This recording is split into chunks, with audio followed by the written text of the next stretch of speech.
At the Centre for Brain Injury, Rehabilitation and Development, we work with both children and adults of all ages who have either an acquired brain injury or who have a learning difficulty.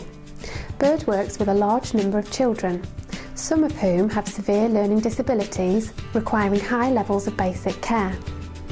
Many of the children BIRD supports have only mild learning or behavioural difficulties.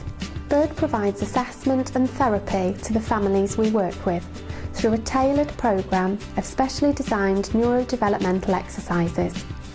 The exercises are designed to address underlying neurological dysfunctions, including the presence of retained primitive reflexes, which may be acting as a barrier to a person's development, making it harder to acquire or regain skills easily.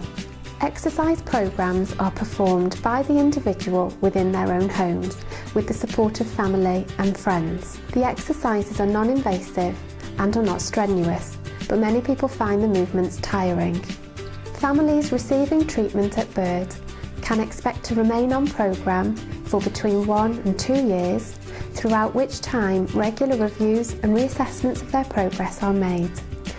This is the first in a short series of webcasts kindly funded by the James Tudor Foundation. The webcasts are designed to help parents in particular understand more about BIRD's work through the eyes of our staff and also the families we are fortunate enough to work with.